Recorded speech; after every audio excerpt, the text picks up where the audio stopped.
નમસ્કાર, BBN news ચેનલમાં આપનું સ્વાગત છે। હું છું કવિતા પંચાલ ને હવે જોઈએ આજના સમાચાર।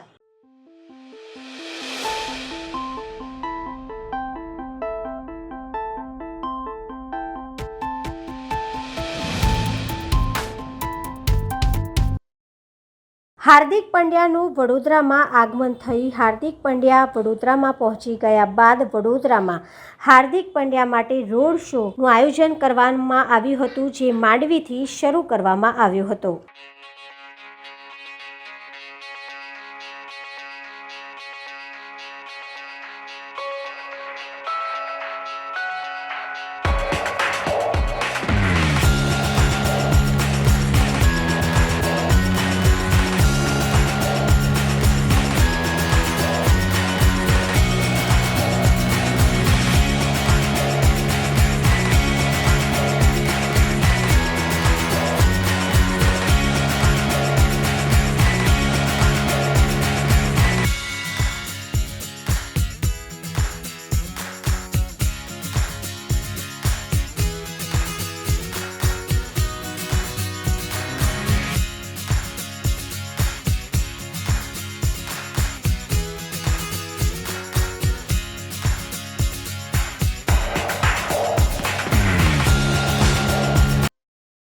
છાણી ટીપી તેર ફાયર સ્ટેશનની સામે ફોર વ્હીલરે સ્ટીયરિંગ પરથી કાબુ ગુમાવતા કાર ડિવાઈડર ઉપર ચડી જવાની ઘટના બનવા પામી હતી। સદનસીબે કોઈ જાનહાનિ થઈ નથી।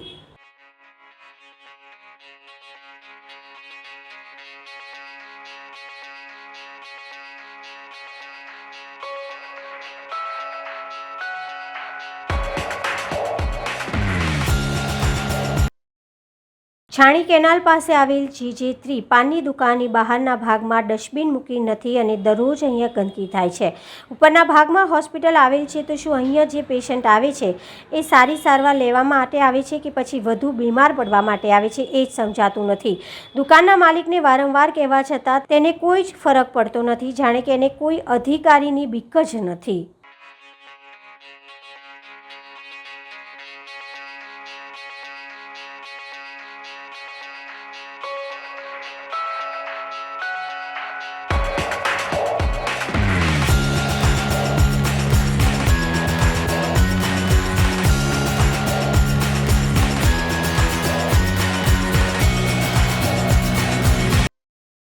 ડભોઈ સિનિયર સિટીઝન્સ પરિવાર દ્વારા વાર્ષિક સભા સાથે જન્મોત્સવ કાર્યક્રમ અને ડભોઈ પોલીસ વિભાગ સુરક્ષા સેતુ સોસાયટી અંતર્ગત કાર્યક્રમ ડભોઈ બ્રાહ્મણ સમાજની વાડી ખાતે યોજાયો। આ પ્રસંગે સિનિયર સિટીઝન્સ પરિવારના સભ્યો અને ડીવાયએસપી આકાશ પટેલ હાજર રહ્યા હતા। ડભોઈ નગર સિનિયર સિટીઝન્સ પરિવારના ઉપક્રમે ડભોઈ બ્રાહ્મણની વાડી ખાતે સભાસદોની જૂન અને જુલાઈ માસમાં આવતા જન્મ ઉત્સવની ઉજવણી, સિનિયર અને દાતાઓનું સન્માન કાર્યક્રમ યોજવામાં આવ્યો। આ પ્રસંગે ડભોઈ ડિવિઝન પોલીસ વિભાગ દ્વારા DYSP Akash Patel, PI SJ Vaghela, PSI KD ભરવાડની ઉપસ્થિતિમાં સુરક્ષા સેતુ સોસાયટીના કાર્યક્રમના ભાગરૂપે માર્ગદર્શન અપાયું। સિનિયર સિટીઝન પરિવારના મંત્રી બળવંતસિંહ ચુડાસમા દ્વારા સમગ્ર કાર્યક્રમનું સંચાલન કરવામાં આવ્યું હતું। સાથે મહાનુભાવોનું સ્વાગત અને શાલ ઓઢાડી સન્માન કરવામાં આવ્યું હતું। મોટી સંખ્યામાં આ પ્રસંગે સિનિયર સિટીઝન પરિવારના સભાસદો હાજર રહ્યા હતા। આજ રોજ ડભોઈ બ્રાહ્મણની વાડી ખાતે સિનિયર સિટીઝન્સ પરિવાર ડભોઈ દ્વારા એક જન્મોત્સવ કાર્યક્રમનું આયોજન કરવામાં આવેલ હતું, જેમાં જૂન જુલાઈ માસમાં આવતા 80 સભાસદોનો જન્મોત્સવ ઉજવવામાં આવેલો। સદર કાર્યક્રમની અંદર અતિથિ વિશેષ તરીકે ડીવાયએસપી ડભોઈ વિભાગના શ્રી આકાશભાઈ પટેલ સાહેબ તેમજ ડભોઈના PI સાહેબ શ્રી SJ વાઘેલા સાહેબ ઉપસ્થિત રહ્યા હતા અને સુરક્ષા સેતુ અંતર્ગત વડીલોને માર્ગદર્શન આપવામાં આવેલ હતું। કોરોના કાળમાં સિનિયર સિટીઝન્સ પરિવારને જે કામગીરી કરેલી તેમાં એમનું વિશિષ્ટ યોગદાન રહેલું હતું પોલીસ વિભાગ તરફથી, તો તેઓને આ કાર્યક્રમમાં શાલ ઉઢાડીને એમનું સન્માન કરવામાં આવેલું। તદુપરાંત કોરોના કાળની અંદર પરોક્ષ રીતે જે કોઈ દાતાઓ અને જે બહેનોએ આપણને મદદરૂપ કરી હતી એવા 3 બહેનોનું પણ આ કાર્યક્રમમાં સન્માન કરવામાં આવેલું હતું. કાર્યક્રમમાં દરેક સભાસદોને 2 વિશિષ્ટ ગિફ્ટ આપવામાં આવેલ હતી અને કાર્યક્રમના અંતે સર્વે ભોજન પ્રસાદી લઈને છૂટા પડેલ હતા.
રાજકોટના ઉપલેટા જૂની અદાલતનો ખાર રાખી મારામારી કરવામાં આવી હોવાનું સામે આવ્યું છે. ઉપલેટા શહેરના મચ્છી માર્કેટ ચોક ફળિયામાં બબાલ સર્જાઈ હોવાનું સામે આવ્યું છે.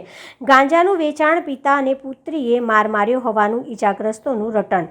અગાઉ પણ ગાંજો ઈજાગ્રસ્તોની કેબિનમાં છુપાવતી હોવાના લગાવવામાં આવ્યા હતા આક્ષેપ. રોશન હાજી શેખ અને હાજી મામદદાશા શેખ દ્વારા હુમલો કરાયો હોવાનું ઈજાગ્રસ્તોએ જણાવ્યું.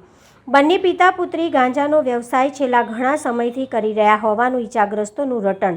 અગાઉ પણ પોલીસને ફરિયાદ કરી હતી છતાં પોલીસે કોઈ પ્રકારની કાર્યવાહી નહીં કરતી હોવાનું ઈજાગ્રસ્તોએ જણાવ્યું. અગાઉ થયેલી મારામારી અને માથાકૂટ બાબતે પોલીસે જવાબદારી અને મામલો ટાળે પાડ્યો હતો હોવાનું ઈજાગ્રસ્તોએ જણાવ્યું હતું. અગાઉ પોલીસના મધ્યસ્થી મામલો થાળે પડ્યો હતો, જે બાદ પુનઃ હુમલો થતાં પોલીસ ઢીલી નીતિ અપનાવતી હોવાનું સામે આવ્યું છે. હાલ ઈજાગ્રસ્તો ઉપલેટા સિવિલ હોસ્પિટલ ખાતે સારવાર હેઠળ ખસેડાયા છે. મારું નામ રોશનબેન છે. ઘટના એક ઓલા મંગળવારે મારા ઘરવાળાને મારી ગઈ. આ જરીનાબેન ઉમરભાઈ, એના બાપનું નામ ઉમર છે. ત્યાં એક જણાએ માર્યું હતું અને આજ અમે બે ઊભા હતા ને બે માંડી ઈંટના ઘા કરવા મારા ઘરવાળાને. માથું ફોડી નાખ્યું ને મને પાટો અને લતું માંડી દેવા. હવે શું બાબતને ગાંજો વેચે છે સાહેબ, એ જરીનાબેન ગાંજા વેચે છે ને અમારી કેબિનમાં હંતાડે એમ કહે સાહેબ. અમે જોઈ ગયા એને. એ બાબતમાં અમારે આજે 8 દી થયા થાય છે એમ કહે. પોલીસની ફરિયાદે કરી મંગળવારે, પણ પોલીસે કહે કે અમારી જવાબદારી કે કાંઈ તમને નહીં કરે. પોલીસવાળા ભંપતભાઈ એને જવાબદારી અમારી લીધી એમ કહે, પણ એ જો આજે અટાણે કીધું ને તોય નથી આવ્યા હજી અમારી ફરિયાદ સાંભળવા.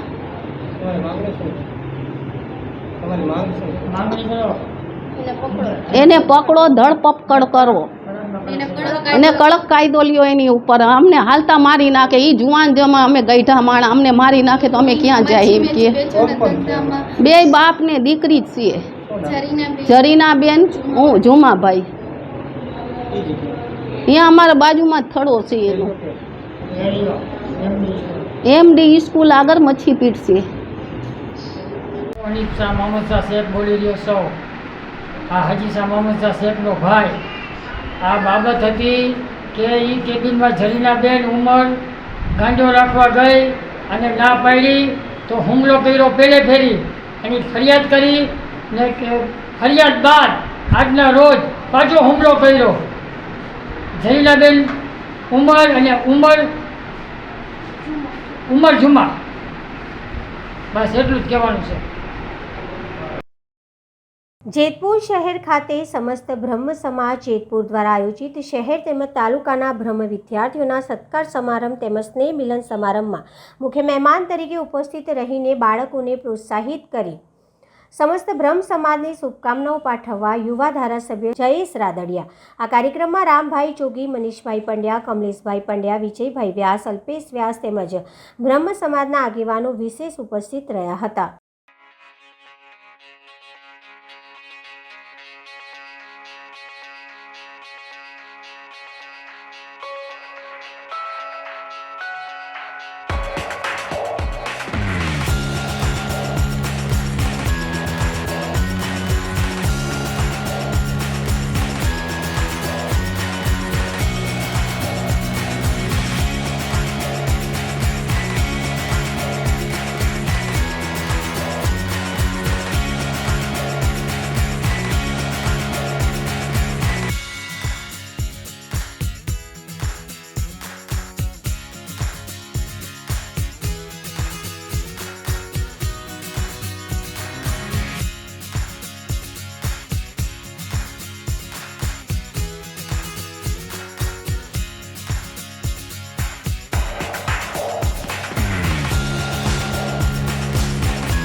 માંડવા ટોલટેક્સ પર આવેલા લારી ગલ્લાના વેપારીઓના રોજીરોટી દૂર ન થાય તે હેતુસર કલેક્ટર કચેરીને આવેદનપત્ર આપવામાં આવ્યું. ભરૂચ નેશનલ હાઈવે 48 પર માંડવા પાસે ટોલટેક્સ પાસે આવેલા ખારીસિંગ ચણા અને પાણી ચીજવસ્તુઓનું વેચાણ કરી પોતાનું જીવન ચલાવનાર પરિવારોના તંબુઓને તેઓની ગેરહાજરીમાં NHAI દ્વારા હટાવી દેવામાં આવ્યા હતા, જેના વિરોધમાં ભરૂચ આમ આદમી પાર્ટીના માંડવા ટોલટેક્સ પર આવેલા લારી ગલ્લા દૂર કરતા સ્થાનિક વેપારીઓની રોજીરોટી દૂર ન થાય તે હેતુસર કલેક્ટર કચેરી આવેદનપત્ર સુપ્રત કરવામાં આવ્યું હતું. વર્ષોથી જ્યારે ભરૂચની અંદર ને સમગ્ર ગુજરાતની અંદર જ્યારે આ ભાજપ સરકાર પણગા ફૂંકતી હોય કે દારૂબંધી છે, ખુલ્લેઆમ દારૂ વેચાઈ રહ્યા છે, 2 નંબરના ધંધા કરી રહ્યા છે, એ લોકો ઉપર કોઈ દિવસ બુલડોઝર નથી ફરતા. પરંતુ આ ગરીબ લારી ગલ્લાવાળા જે ભરૂચ ટોલ નાકા પાસે જે ચણા મમરાનો ધંધો કરી ખાય છે, સિંગ ચણાનો ધંધો કરી ખાય છે, ચા નાસ્તાનો ધંધો કરી ખાય છે, ગયા વર્ષે પૂરની સ્થિતિની અંદર તમામ લોકો પાયમાલ થઈ ગયા અને પાયમાલ થઈ ગયા એમાંથી કોઈ સરકારે કોઈ એટલી બધી સહાય નથી આપી દીધી કે એ લોકો બેઠા બેઠા ઘરે ખાઈ શકે. પરંતુ આજે જ્યારે ઇજ્જતની રોટી જ્યારે કમાવા નીકળે છે ત્યારે આ ભાજપ સરકાર અને આ અધિકારીઓ અને આ મરતિયાઓ કેમ એ લોકો ઉપર બુલડોઝર ફેરવી રહ્યા છે. અને આવી જ એક ઘટના તાજેતરમાં ગઈકાલે બની કે અધિકારીઓ દ્વારા જે લોકોને ઘેર અંધારામાં રાખી અને બુલડોઝર ફેરવી દીધું ને એ લોકોના રોજીરોટી છીનવી લેવામાં આવે. એની રજૂઆત અમે ભરૂચ કલેક્ટર સાહેબને કરવા માટે આવ્યા છે. અમે આશા રાખીએ છીએ કે ભરૂચ કલેક્ટર સાહેબ આવા મધ્યમ વર્ગીય અને ગરીબ વર્ગના લોકોને ન્યાય આપશે. બસ એટલી જ આશા સાથે અમે આજે અહીંયા આવેદન આપવા માટે આવ્યા છીએ. મારું નામ ભરત બાબુભાઈ ખાચર છે અને હું લગભગ 4-5 વર્ષથી અહીંયા રોજીરોટી કમાઈ રહી છું. અને મારું એટલું કહેવાનું છે કે NHI ને અધિકારીઓને એવું કહેવાનું છે મારું કે તમે જે રોડ પર જે ખાડા પડી ગયા છે એ તમે પુરાવો. ખાડા પડી જાય જે અકસ્માતો થાય છે એના લીધે થાય છે. ચાવલ જે રોજીરોટી સરકાર નરેન્દ્ર મોદી સાહેબ જો એવી વાતો કરતી હોય રોજીરોટીની કે અમે રોજીરોટી બધાને આપશું, અને આ તો છીનવાની વાત રહી. બધા રોજીરોટી કમાતા હોય એની ઉપર એ લોકોનું ઘર ચાલતું હોય, એનું ગુજરાન ચાલતું હોય. ને ઘણા એવા યુવાનો હમણાં અંકલેશ્વરમાં જે બનાવ બન્યો, અંકલેશ્વરમાં છોકરાઓ બધા કેટલા બધા અહીંયા ઓપન ઇન્ટરવ્યુ હતું ગયા અને બધા અહીંયા પડ્યા. કોને રોજગારી મળી છે? 1000 જણાને લેવાના હોય તો 10,000 20,000 જણા બધા આવી જાય છે. તો ક્યાં રોજગારી છે? આવા ગરીબ માણસોને ખોટી રીતે તમે હેરાન પરેશાન ના કરો. રોજીરોટી આ લોકો જે બધા જ ગુજરાન ચલાવે છે, આમાં કઈ દારૂ કે ડ્રગ્સ કે એવું વેચાતું નથી. રોજીરોટીનું એક સરકાર કહે છે કે રોજીરોટી કમાવું. આપણે કોઈ 2 નંબરના ધંધા કોઈ કરતા નથી. બધા આદિવાસીઓ છે, બરાબર?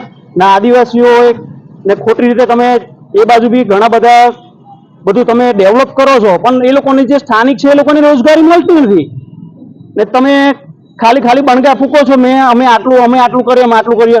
ઘણા અકસ્માતોમાં દારૂમાં મૃત્યુ પામે છે. એના પરિવારની હાલત તમે ઘરે જઈને જોઈ જુઓ કે દારૂમાં તમે. મારું એટલું કહેવાનું છે કે એ લોકોને રોજગારી તમે આપો તો એ ધંધો જ બંધ કરી દેશે. તમે રોજગારી નહીં આપતા હોય તો જ એ 2 નંબરના ધંધા કરે ને. હા, તમે હા. ને આ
માનવ સેવા ટ્રસ્ટની દેશની એક માટે કેસ કાઉન્ટર વગરની સ્વામી શ્રી નિર્દોષાનંદ સરસ્વતી હોસ્પિટલ ટીમ્બી દર્દી દેવો ભવ સાથે 1727ની OPD સદગુરુદેવ સ્વામી શ્રી નિર્શાનંદ સરસ્વતીજી મહારાજ સ્થાપિત તદ્દન નિઃશુલ્ક આરોગ્ય સેવાઓ પ્રદાન કરતી સ્વામી શ્રી નિર્શાનંદજી માનવ સેવા હોસ્પિટલ ટીબી માં આજે તારીખ 14/7/2024ના રોજ OPDમાં કુલ 1727 દર્દીઓએ સારવારનો લાભ લીધેલ છે.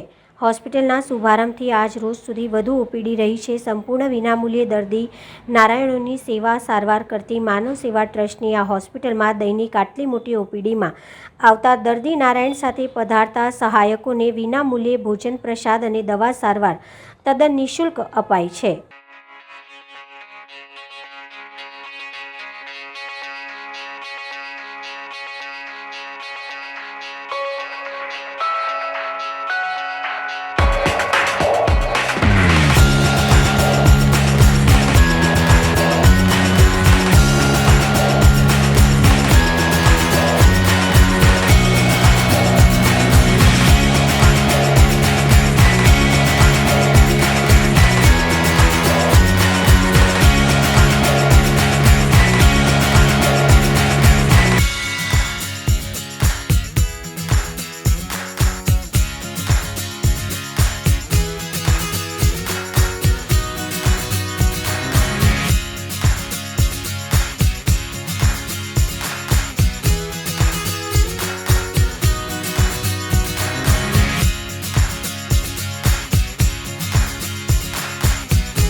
ભરૂચ જિલ્લાની ભૌગોલિક પરિસ્થિતિને ધ્યાનમાં રાખી ભરૂચ નગરપાલિકા ફાયર બ્રિગેડ પાસેના બચાવ કામગીરીના અદ્યતન સાધનોનું ટેસ્ટિંગ કરી આપતકાલીન પરિસ્થિતિને પહોંચી વળવા માટે અને સાધનોને યોગ્ય રીતે વાપરી શકાય તે માટેની તેની તાલીમ અને ટેસ્ટિંગ કરવામાં આવ્યું. હાલ ચોમાસાની ઋતુ ચાલતી હોય કોઈપણ પ્રકારની હોનારતમાં અદ્યતન સાધનો ઉપયોગી બની રહેશે. ઉપલેટા દૂધ ઉત્પાદક સહકારી મંડળીની દાસાપંથીવાડી ખાતે 20મી સાધારણ સભા યોજવામાં આવી.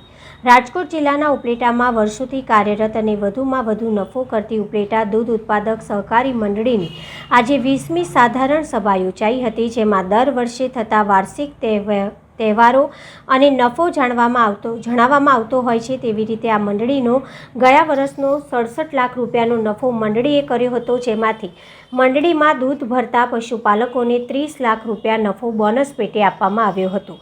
તેમજ વધુમાં દરેક ગ્રાહકોના પશુઓની સારવારથી લઈ પશુપાલકોને વીમા અને પશુદાણમાં રાહત જેવી બીજી ઘણી બધી સુવિધાઓ આપવામાં આવે છે. ઉપલેટા દૂધ ઉત્પાદક સહકારી મંડળીને ગુજરાતભરમાં MCDCનો પ્રથમ ક્રમાંકનો એવોર્ડ પણ મળેલ છે. તેમજ ગુજરાતમાં પ્રથમ એવી દૂધ મંડળી હશે જેનું એકમાત્ર પશુ સારવાર કેન્દ્ર હાલ કાર્યરત છે. મંડળી હજી ઉપલેટાની અંદર અન્ય દૂધ સહકારી મંડળીઓ છે એમાં સર્વશ્રેષ્ઠ છે. ચોખ્ખું દૂધ લે છે અને ચોખ્ખું દૂધ આપે છે. ખરેખર ધન્યવાદ છે. આપણે ક્યાંક દૂધ લેવા જવું હોય તો સાફ કરી વિચાર કરવો પડે છે. ઘણા દૂધ લેવા જાય છે તો આપણે ભરોસો નથી આવતો. ત્યારે આપણે જોઈએ છીએ કે ડાયાભાઈ ને મંડળી દૂધ દેવા માટેની લાઈન હોય છે અને દૂધ લેવા માટેની લાઈન હોય છે. મારું નામ ડાયાભાઈ ગજેરા, શ્રી ઉપલેટા દૂધ ઉત્પાદક સહકારી મંડળીનો પ્રમુખ છું. આજે મંડળીની 20મી સાધારણ સભા દાસાપંથીવાડી ખાતે મળી ગઈ. આ મંડળીની સાધારણ સભા વર્ષ દરમિયાન મંડળીએ કરેલી કાર્યવાહી અને મંડળીએ કરેલી નફાની લેખાજોખા કરવામાં આવ્યા અને મંડળીએ પશુપાલકોનો જે રીતે વિશ્વાસ સંપાદન કર્યો છે એ વિશ્વાસ આજે આ સાધારણ સભામાં વ્યક્ત કરવામાં આવ્યો. મંડળીએ કરેલા વહીવટ 11 કરોડ ઉપરાંતનો ટર્નઓવર કરી અને તેમાં 67 લાખ રૂપિયા જેવો ચોખ્ખો નફો પ્રાપ્ત કર્યો છે અને મંડળીએ આ નફામાંથી આ પશુપાલકોના હિત અર્થે પશુદાણમાં રાહત, પશુ વીમા કવચથી લઈ અને જેટલી સેવાઓ છે એમાં 20 લાખ રૂપિયા જેવાનો ખર્ચ પશુપાલકોના હિતમાં કરવામાં આવ્યો. તે ઉપરાંત 30 લાખ રૂપિયા જેવી રકમ આ પશુપાલકોને બોનસ રૂપે આપવામાં આવી છે. આ રીતે મંડળીએ જે વહીવટ કર્યો છે એ મંડળીના વહીવટમાં સારામાં સારો વહીવટ કરી અને લગભગ 17,50,000 લીટર જેટલું દૂધ એકત્રીકરણ કર્યું છે. મંડળી દિન બ દિન પ્રગતિ કરતી જાય છે. મંડળીઓ જે રીતે પશુપાલકોના હિતમાં સેવાઓના કાર્ય જે કરી રહી છે તેનાથી પશુપાલક આપણી દૂધ મંડળી તરફ આકર્ષાય છે અને મંડળી તરફ પોતાનો વિશ્વાસ પણ વ્યક્ત કરે છે. આ મંડળીની સૌથી મોટી ઉપલબ્ધિ કોઈ હોય તો એ મંડળીએ જે આખા ગુજરાતની અંદર એકમાત્ર એવી મંડળી છે કે જેમાં પોતાનું પશુ સારવાર કેન્દ્ર હોય અને તેમાં વેટરનરી ડૉક્ટર કામ કરતા હોય. એ ઉપરાંત રાજકોટ જિલ્લા સંઘની અંદર 20 વર્ષ ત્યાં દૂધ આપે છે, પરંતુ ક્યારેય પણ ગુણવત્તાના સવાલો ઉપસ્થિત થયા નથી. એ આ મંડળીની શ્રેષ્ઠ ઉપલબ્ધિ છે. અમારા વ્યવસ્થાપક કમિટીના સભ્યો, અમારા કર્મચારીઓ, અમારા પશુપાલક ભાઈઓ બહેનો, સભાસદોના સહયોગથી આ મંડળી વિકાસ કરી રહી છે અને સૌને અમે આભારી છીએ.